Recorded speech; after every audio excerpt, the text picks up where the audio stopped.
Chers amis, nous voici de retour à l'atelier du quotidien, l'atelier des petites mains, du textile, du fil, des aiguilles, etc., etc. Je ne vais pas tout vous détailler, je vais plutôt vous montrer ce que j'ai fait depuis la dernière fois. Vous vous souvenez du premier tricot fait machine avec le fil de la filature Fonti, un peu fin par rapport au tricotage, mais ça passe.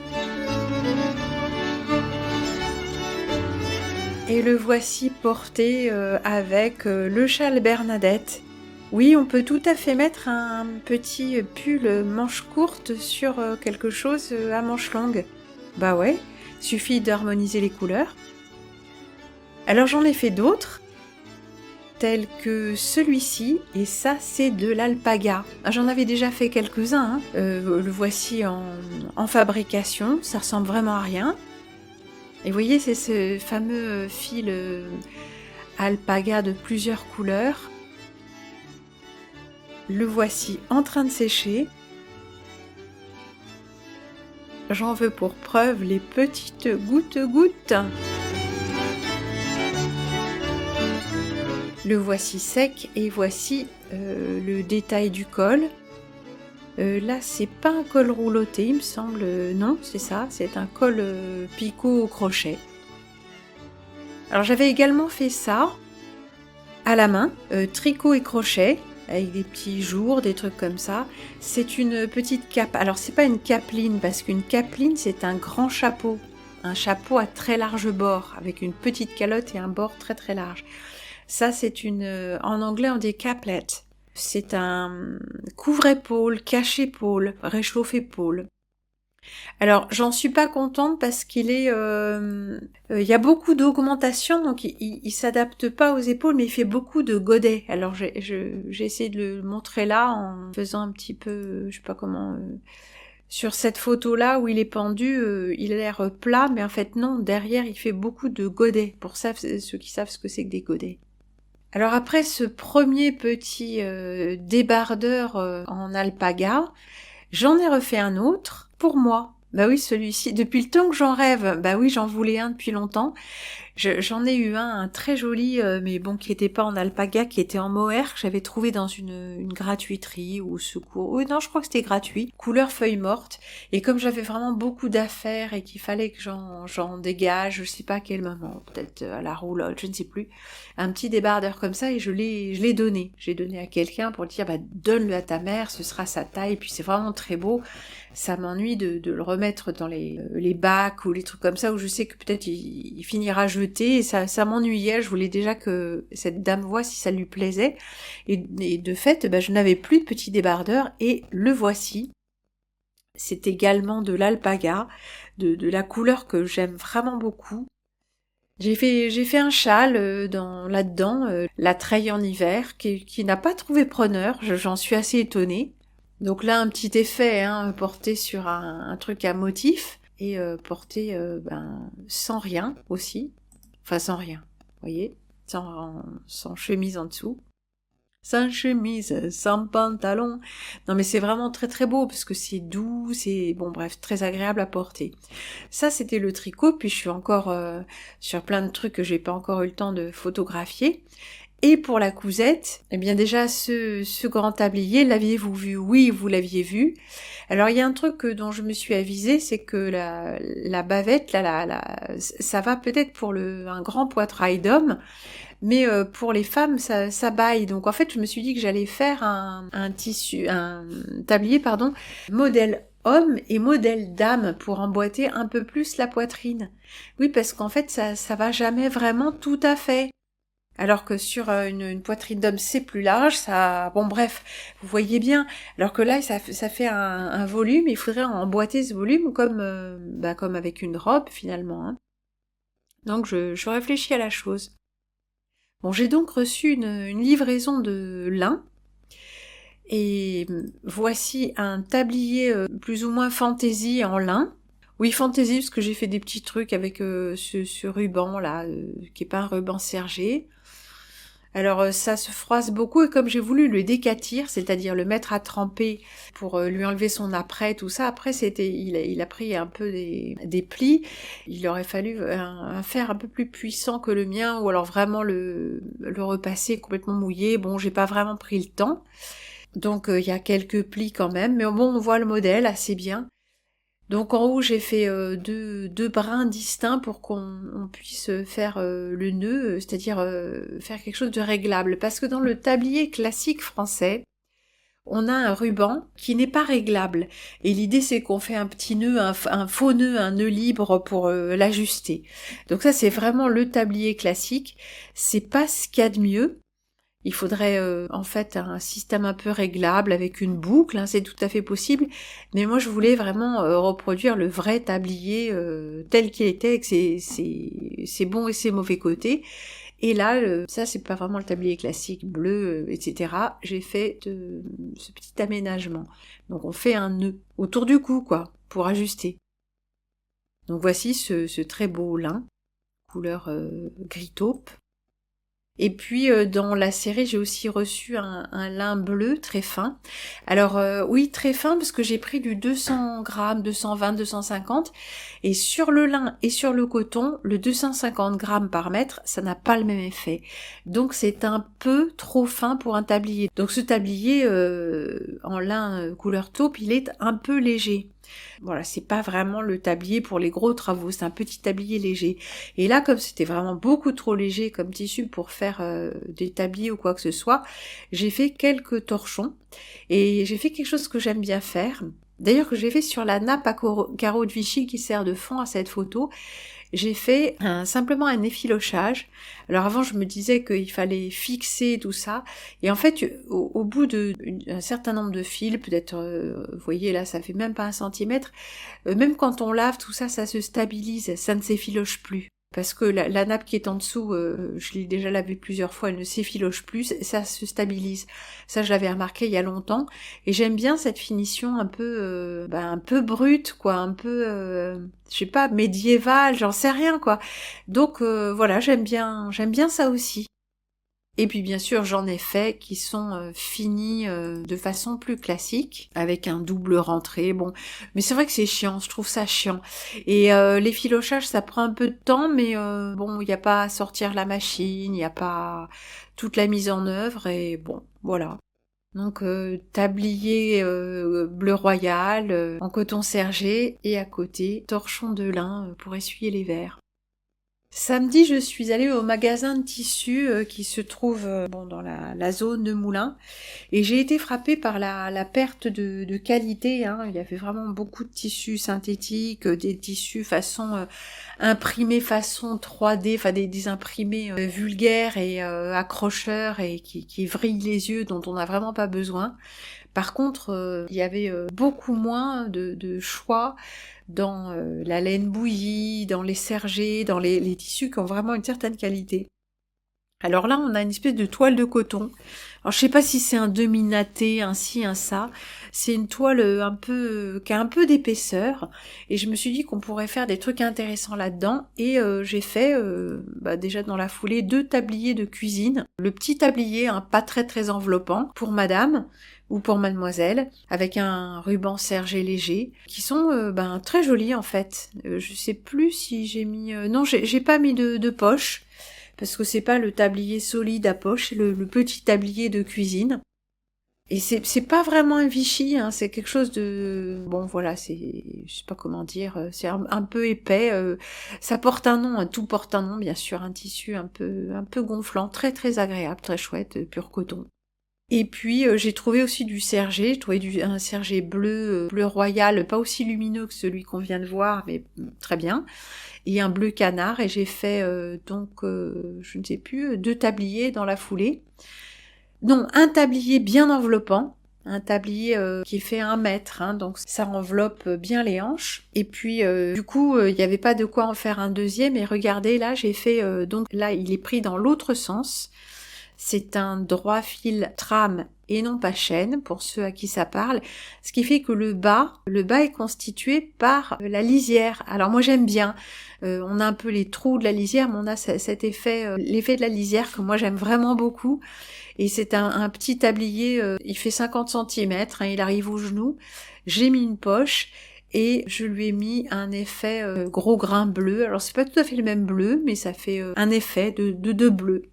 Et il fait pareil 1 mètre, il enveloppe bien les hanches, voilà. Il y a différentes sortes de choses qu'on peut faire, hein.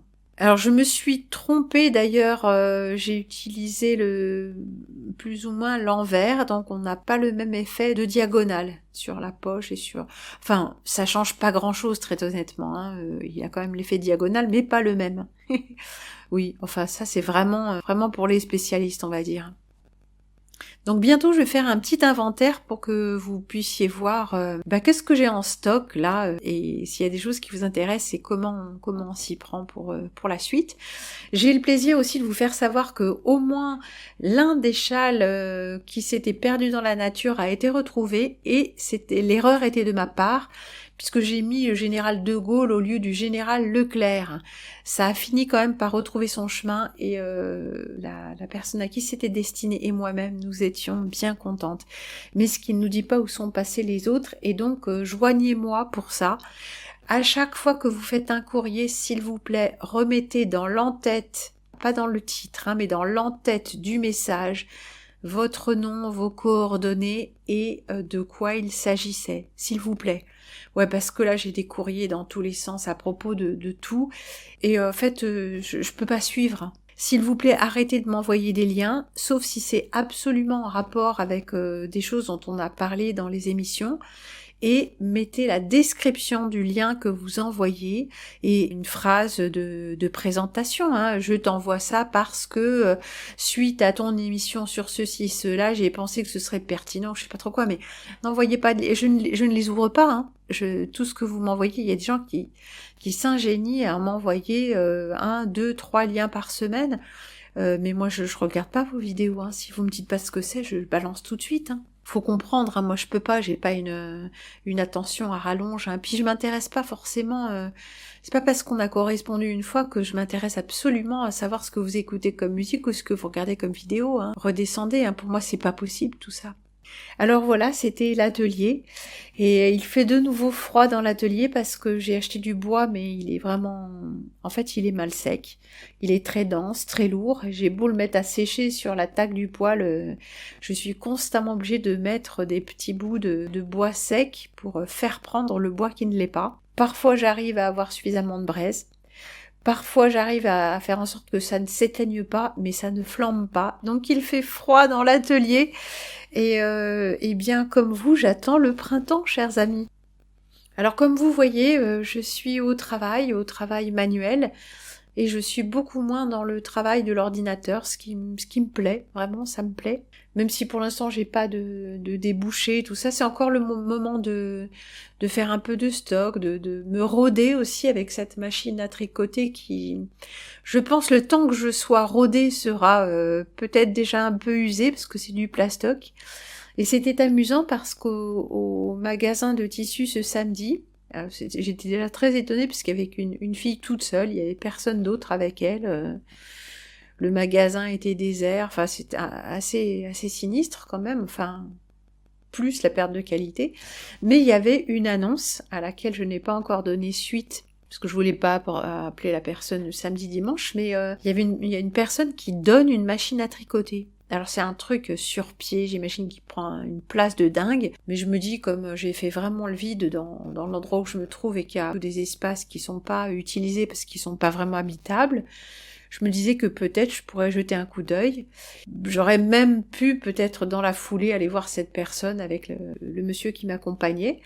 Mais voilà, une personne qui donne une machine à... J'ai dit à coudre, non, à tricoter. C'était quand même assez amusant comme synchronicité, parce que c'est une bonne machine, tout en métal et tout. Moi, je pensais m'en racheter une, parce que la personne qui m'a fait le cours de machine en achète, en revend en pagaille, parce que comme elle connaît bien les machines, elle sait les remettre en état. Alors elle connaît bien, ça m'a étonnée, parce qu'elle m'a dit des trucs qui étaient un peu des contresens par rapport à ma machine, mais ça n'a pas d'importance. Elle s'y connaît quand même suffisamment en machine. Donc bon, là c'était amusant, c'est amusant. C'est un petit clin d'œil encore une fois. Et bientôt, je vous montrerai d'autres petites choses qui sont en préparation. Nous feuilletterons un livre, peut-être même plusieurs, et nous ferons une petite chronique du ciel d'ici-bas, parce que ça mérite quand même, comment dire, ça prend tout son sens quand on fait une photo par jour ou quand ça se présente. Si on les regarde comme ça, juste au jour le jour, ça n'a pas trop d'intérêt, mais quand on les compile, c'est vraiment impressionnant. Il y a quand même des choses à regarder, quoi. Et puis ça nous aide à ne pas trop relativiser, mais au contraire à se rendre compte qu'il y a des motifs qui émergent, qu'il y a des choses qui sont en train de changer sous nos yeux, mais un petit peu comme quand on fait un accéléré, vous savez, en prenant une photo toutes les minutes, pour avoir des choses qu'on ne verrait pas autrement, comme le développement des nuages. C'est beaucoup trop lent pour qu'on voit comment ça se présente. Mais quand on fait une photo toutes les 30 secondes, toutes les 2 minutes, ou bon, c'est selon, on voit un mouvement qui n'apparaît que comme ça. Et là, on arrive à voir des choses qui sont tout à fait édifiantes, qui nous font voir l'espace-temps de ce plan d'une façon tout à fait différente. N'hésitez pas si vous êtes intéressé. Alors il y a un monsieur qui m'a envoyé les cotes d'un... Oui, c'est ça que je voulais vous dire, d'un tablier, tout ça. Je ne travaille pas à façon. S'il y a dans ce que je présente des choses qui vous intéressent, dites-le moi. Mais je vais pas faire ce que vous voulez, au code que vous voulez, dans la couleur que vous voulez, tout ça. Essayez juste de voir si éventuellement je pourrais adapter certains modèles, mais que éventuellement. Voilà, ne me demandez pas de faire des choses pour vous absolument sur mesure et à votre idée, à vos cotes, tout ça. Je le ferai pas parce que ça me crispe. C'est trop compliqué, on est trop loin, tout ça. Et puis de toute façon, c'est un truc que j'aime pas faire. Donc on peut adapter certaines choses, mais pas tout. Voilà, c'est ce que je voulais vous dire. Pour plein de considérations qu'il n'est pas intéressant de développer. Voilà, on trouvera un terrain d'entente ou pas. Et voilà, je peux pas répondre à tous vos besoins non plus. Il faut le comprendre. Je propose des choses et si ça vous intéresse, tant mieux. Si ça ne vous intéresse pas, c'est pas grave. Ni pour vous ni pour moi, vous trouverez quelqu'un qui répondra à vos besoins. Ou vous vous adapterez à ce que je propose. Voilà, il faut qu'on s'adapte un petit peu les uns les autres. Et puis aussi, moi je voulais trouver ce fameux tablier bleu, je cherchais à l'acheter, de qualité, tout ça, puis j'ai pas trouvé, puis allez, je me suis remise à la couture. Ah oui, aussi, j'ai racheté un logement de canettes pour ma machine à pédales, parce que il me semble que ce défaut de tension dans le fil du dessous, intermittent, c'est-à-dire à la fois c'est trop serré, à la fois ça l'est pas assez, ça vient du logement de canettes qui est faussé. Puisque même quand c'est très détendu au niveau de la tension, c'est complètement ouvert au niveau de la tension, le fil s'écoule très très librement, mais clac, clac, à intervalles réguliers, il accroche. Donc c'est comme s'il y avait quelque chose qui était ovalisé, vous savez, même sur un vélo, on peut avoir des trucs comme ça, les freins frottent, parce que la roue est voilée. Donc il y a quelque chose qui est faussé, voilé dans mon logement de canettes. Donc oui, parce que c'est avec n'importe quelle canette que je mets dedans. Enfin j'en ai deux, mais que je mette l'une ou l'autre, c'est pareil. Et il y a quelque chose qui a dû prendre un choc. Donc j'en ai racheté une et on fera l'essai. Alors je me dis que quand je fais des dépenses comme ça, de fournitures ou de matériel, enfin de matériaux et de matériel. Des fois je me dis je suis dépensière tout ça, mais je me dis en fait toutes les participations aux frais que vous m'envoyez peuvent aussi servir à ça, notamment à l'outil de production. Il n'y a pas que l'ordinateur, il y a bien sûr le tricot et la couture n'intéressent pas tout le monde, mais une partie de mon auditoire et des gens que je rencontre de façon comme ça virtuelle ou réelle. Et puis j'ai acheté des livres aussi au cours de ces années dont je vous ai fait profiter, ou pas, hein, parce que j'avais des projets, j'ai acheté des livres de mathématiques que j'ai pas eu le temps de lire vraiment, tout ça. J'ai pas tout à fait terminé mes séries mathématiques, mais bon, c'est pas grave. Ces livres ne sont pas perdus. Et puis là, j'ai racheté d'autres livres parce que j'avais envie de faire quelque chose sur la rhétorique et la logique, la philosophie. Pas du tout théorique, mais en fait, je me rends compte que depuis ma jeunesse, alors que j'ai une mère et un frère qui ont fait des études de philo, tout ça, et que c'était la base dans ma famille, j'avais fait l'impasse sur ce qui était la connaissance, technique, philosophique. J'ai bien assimilé les connaissances techniques par rapport au langage. Et en fait, il n'y a pas que le langage, la linguistique et la sémantique qui permettent de manipuler la pensée ou l'esprit d'autrui, ou tout simplement d'articuler sa propre pensée, mais il y a aussi la logique, l'aspect, disons, philosophique, vous savez, sophisme, syllogisme, tout ça, enfin, pour ceux qui savent, c'est-à-dire le raisonnement logique. Il n'y a pas que l'analyse grammaticale qui permet d'articuler le langage, il y a aussi l'aspect de raisonnement logique. Je connaissais un peu les mots, tout ça, mais en fait, ça faisait partie de mon vocabulaire passif, donc j'entendais comme ça sophisme, syllogisme. Je sais que c'est plus ou moins des façons d'analyser le discours, mais je ne m'y étais pas intéressée. ce qui devrait être la base quand même dans l'éducation que j'ai eue, mais non. Les choses qui n'ont pas été posées clairement à un moment donné continuent à être confuses, même si on continue à les entendre, en fait elles sont pas plus claires pour autant, donc j'ai décidé de tomber dedans. Et nous allons voir en quoi nous sommes très facilement manipulés par des apparences de discours logiques et de raisonnement logique, mais qui ne sont pas logiques.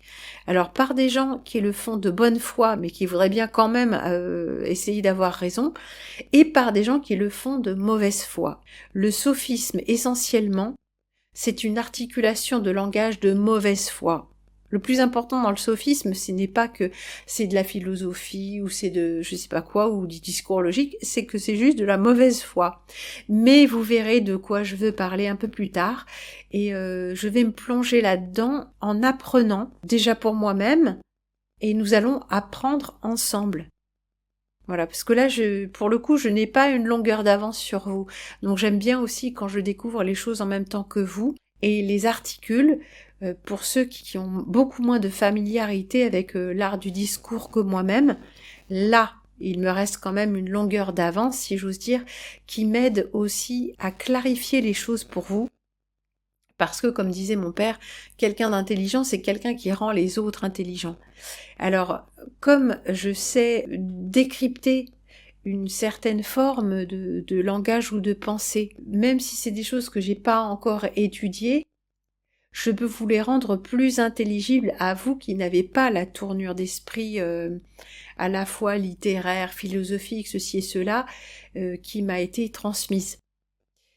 Donc c'est pas une question forcément d'intelligence, mais c'est une question de familiarité avec ces matières et avec ces tournures d'esprit. Donc je me réjouis de vous rendre les choses plus claires. Pour ceux à qui ça parle, pour ceux à qui ça parle pas, voilà, je suis pas non plus un surhomme et je pourrais pas forcément rentrer dans votre pensée ou votre tournure d'esprit plus que je ne le fais déjà. Donc voilà. Essayons d'avancer ensemble et de récupérer notre propre esprit, notre propre pensée, notre propre articulation de la pensée. Parce que c'est pas abstrait tout ça. Ça nous aide à ne pas nous faire manipuler sans même que nous nous en rendions compte. Parce que quelqu'un qui connaît tous les ressorts de l'art du discours manipule très facilement autrui. Alors on me dit que je le fais aussi. Eh bien oui et non, je le fais certainement puisque j'articule ma propre pensée et je la rends convaincante. Bah oui, c'est comme ça, mais je ne le fais pas avec l'idée de vous manipuler et de faire en sorte de détruire votre propre pensée pour l'amener à la mienne. Pas du tout. Mais bien sûr, en articulant avec brio ma propre pensée, je vous impressionne peut-être à vous qui avez moins de facilité avec le langage et avec le discours articulé. Mais c'est à chacun de se poser dans le silence, sans écouter une personne ou une autre, et de se demander, voilà, moi qu'est-ce que j'aime ? Pourquoi ? Est-ce que je suis capable de raisonner par moi-même ? Est-ce que quand je me sens attirée par une idéologie ou par une personne ou par une œuvre, ou est-ce que je sais analyser pourquoi ? Parce que l'analyse est important aussi. C'est l'une des deux parties de notre cervelle. Hein. Quand on dit cerveau droit, cerveau gauche, c'est très abstrait. Mais ça illustre bien le fait qu'il y a le ressenti et la vision d'ensemble. Ça, c'est le cerveau droit, on va dire l'hémisphère droit, d'une façon schématique. Hein. Et puis, il y a l'analyse. Pourquoi est-ce que j'aime ça ? Si on se penche pas sur la question, alors croyez-moi, quelqu'un d'autre va se pencher. Et si vous n'avez que des goûts comme ça, spontanés, quand on dit des goûts et des couleurs, ça ne se discute pas, bien sûr que si, ça se discute. Avec votre carte astrologique, quelqu'un qui est un esprit très analytique saura vous dire quelle couleur vous aimez, quelle couleur vous n'aimez pas. Quel goût vous aimez, quelle saveur, il saura mieux que vous qui vous êtes, parce qu'il vous a analysé, il a analysé votre comportement ou votre thème astral. Je plaisante pas, hein. Donc c'est bien que nous nous analysions nous-mêmes pour que quelqu'un d'autre, justement, n'ait pas une longueur d'avance sur nous pour nous manipuler. C'est important aussi. Ça veut pas dire qu'on va réduire en équation tout ce que nous sommes. Parce que ça n'est qu'une partie de qui nous sommes. Mais c'est important. C'est important de ne pas laisser autrui nous manipuler. Que ce soit par la pensée, ou que ce soit par la pulsion, ou que ce soit par des goûts que nous croyons tout à fait personnels et tout à fait fortuits, parce qu'ils ne le sont pas. Donc il faut vraiment nous récupérer, et récupérer l'usage de notre cerveau droit intuitif, de notre cerveau gauche analytique, pour arriver à ce qu'on peut appeler l'esprit intégral, qui est un fonctionnement harmonieux de toutes les parties de nous-mêmes, le psychisme, l'intuitif, le ressenti. Et ça ne veut pas dire mettre tout ce psychisme et tout ce ressenti en équation, non. Ça veut dire être conscient des différents fonctionnements qui nous constituent pour que quelqu'un d'autre, une force extérieure à nous-mêmes, ne se serve pas à notre insu de ces fonctionnements. J'ai digressé, chers amis. Nous reparlerons de textile comme nous l'avons déjà fait avec, je pense, une plongée dans le monde un peu de l'industrie ou de l'artisanat et le monde de la couleur, etc. Nous replongerons au gré de mes recherches et trouvailles et de mes avancées aussi, ce que je fais et ne fais pas. Et puis si vous m'envoyez aussi vos créations et réalisations, nous les regarderons ensemble avec grand plaisir et grand bonheur. En attendant, eh bien, je vais aller souffler sur mon feu, me verser un verre d'eau et vous saluer de grand cœur en vous présentant mes hommages et en vous disant, pour ma part, parce qu'il commence à être tard, bonne nuit.